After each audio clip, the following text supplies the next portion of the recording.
Today I brought our quarterback, number 7, Jordan Byrd. He's returning for his senior year, and also our tackle, offensive defensive tackle, Luke Harrison. Both these guys are 2 of our leaders, our senior leaders this year, and expecting huge things. And I would tell them the direction of our team is going to go the way that they lead us. Super excited about our start to the season this week. We've had a good week of practice, and we have huge. We're setting our goals high for our season. We've been able to realign us this year, got us more on this side of the state. We're excited about our region play. We'll open up week 0 this week this year with Raglan on the 21st. And our first two are away, so it's a huge challenge on this team to be able to make those road trips and to go down there and take on some good teams. And the next week will be against Section, 2 good teams right out of the gate to get us ready to go into region play. We'll open up our first home game in Cedar Bluff, coming into Valley Head on the 4th of September, followed by our homecoming game against Woodville. After that, Gillsville. Our week 5 will be Ider, Appalachian, Coosa Christian. We'll have a bye week built in this year with on the 16th before we take on something and call for the last game. Some of those teams that we'll have on our schedule this year we're very familiar with, and our boys know the challenges involved with those. Some of them is going to be some new teams like Summerton and Appalachian, some teams that we haven't played. And I know they were very talented last year and have a lot coming back on the table, so we've got our work cut out for us. Our team this year, we're not huge in number. Our numbers are around 21 right now. But I've been so impressed this week with work ethic, the focus, and the encouragement and the leadership of these guys out there learning their younger kids what their jobs are, what the rules are.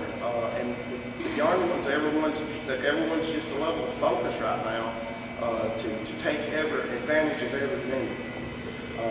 And that's what I've been very proud of, and I told them that we're kind of moving into the darkness a little bit with things that's going on, and we got to control as a team the things that we have control of, which is we got control of our preparation, our practice time, and our health. So we've got to do everything we can to drive forward in that manner and take advantage of every minute we've got, especially these seniors. Cherish every second you got out there to show the leadership and take them as far as you can. Questions? Coach, you're entering your 3rd season now as the head coach of the Tigers. You made a significant jump, it seems, from 2018 to 2019, going 1-9 to 6-5. What are you looking for this year? What do you need to do to take that next step? Well, it's building. We're going to continue to build. The first year I got there, we were very weak in the weight room. One of the proudest things that I saw the way this team and these players have cherished the weight room. They know that that's the key to our wins. Is we're going to have to be strong enough. And we dealt with a lot of injuries that first year, and that was the deal. We were weak. I don't think we were strong enough to overcome injuries. Last year, the weight room definitely showed, and we introduced a new offense that fit us to a T as far as our personnel. That single wing type of system, and I think our players, they embraced that, and they were able to carry that and execute it at a high level. But now we're able to build off of that, and like I said, those guys coming in, we've been able to in 4 days now to reinstall most of the offense we had in last year, and they just hopped right in there and kept going. So that's going to propel us to be able to take it to the next level now and add to and get more complexity in how we're going to function both offensively and defensively with this being better football, having better football knowledge, and stronger. Well, Coach, going through all this COVID, we've talked about this just about to every coach. You feel like the kids are a lot more focused this year because, it can be yanked out from under them at any time and say, hey, no football. And especially your seniors. This is their last go-round. And I think this year is what you're pointing to for Valley Head to be good is leadership, and you've already spoke on that.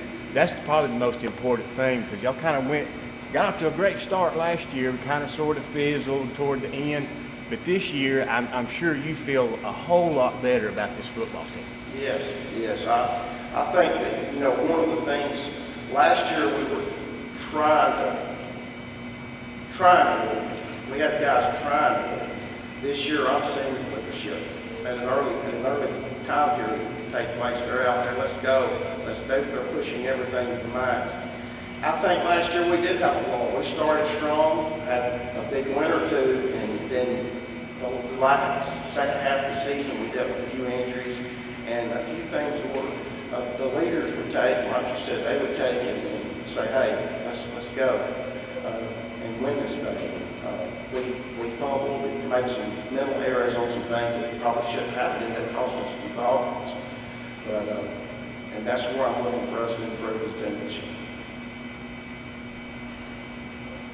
For the players, before they gave you the go-ahead back in June to start conditioning and doing some workouts, how did you guys handle that as leaders of the football team?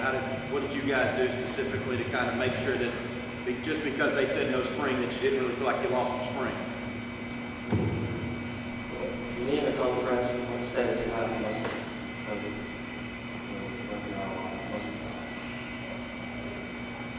I just stayed running around the block. There's about 2 mile loop around my house, just a block. I jog it every day, just trying to stay in shape, do everything I can.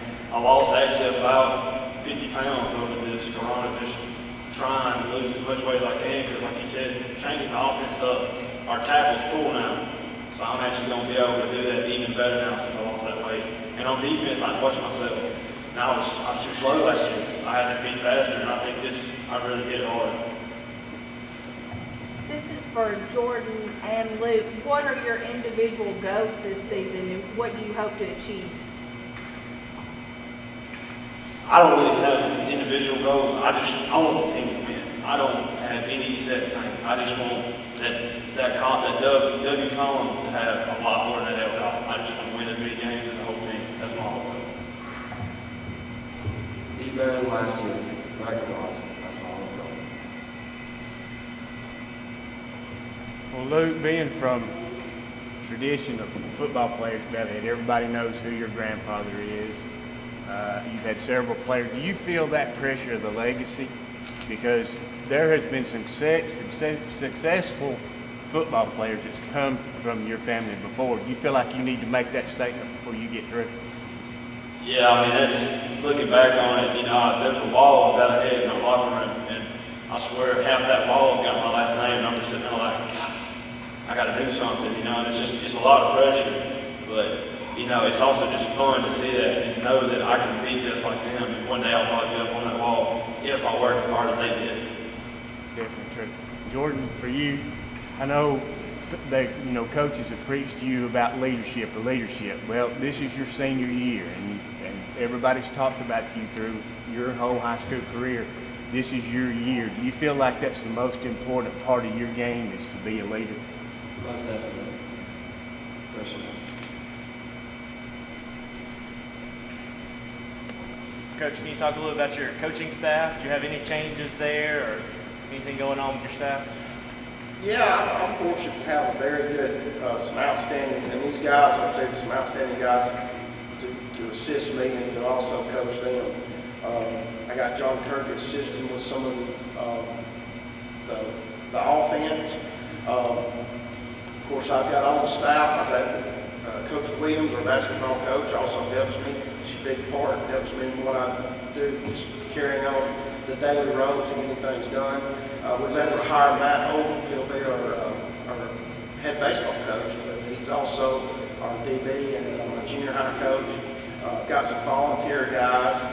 Of course, John, he volunteers, and then I've got two of my former Fort Payne players coming and assisting. One, Alex Carpenter and Zach Ridgeway.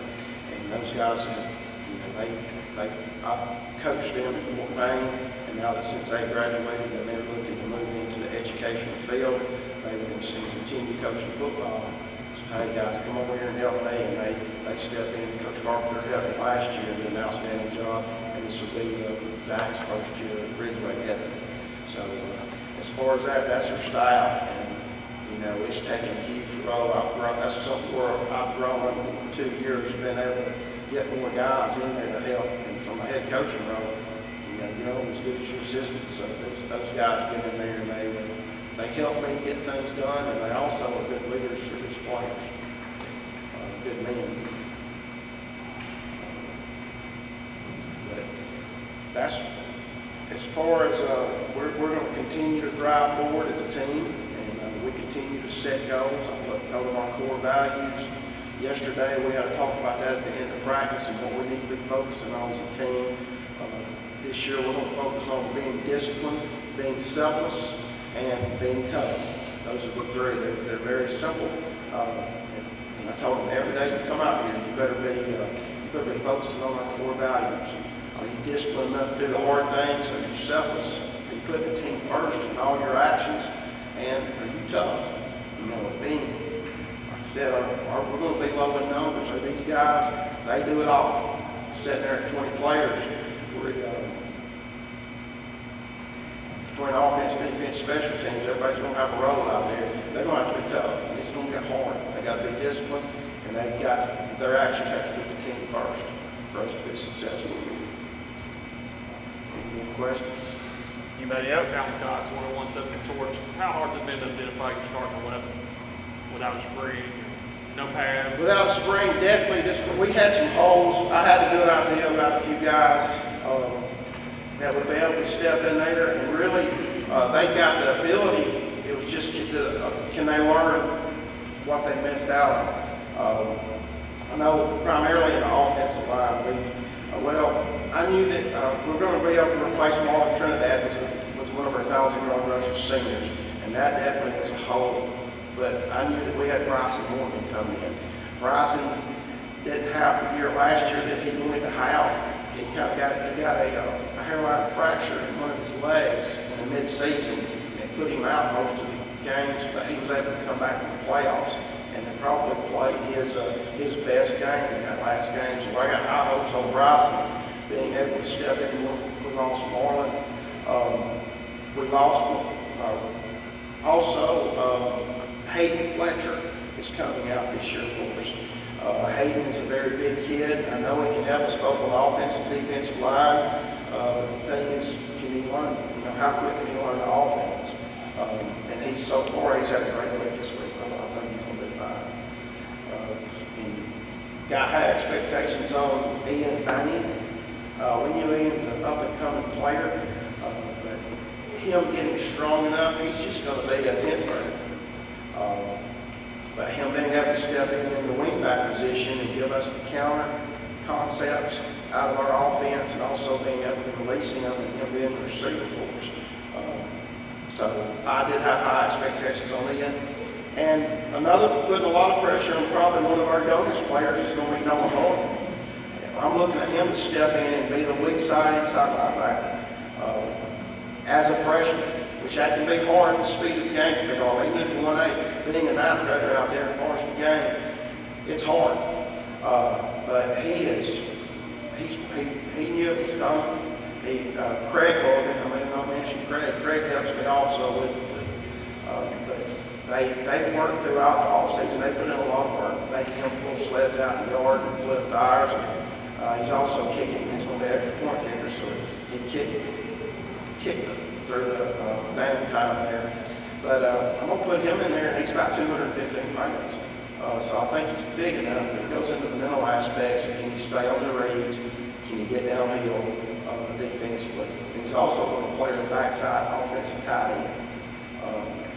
So he's going to have to make some key blocks on the backside and get downfield on some routes, make some big catches in some games. So that's putting a lot on the freshman, but he's probably one of our youngest ones that we're putting there. We're going to put a lot on him. And we've got 4 freshmen. We've got 5. I'll have 5 freshmen dressing the varsity this time. And they're all going to see some playing time at some point.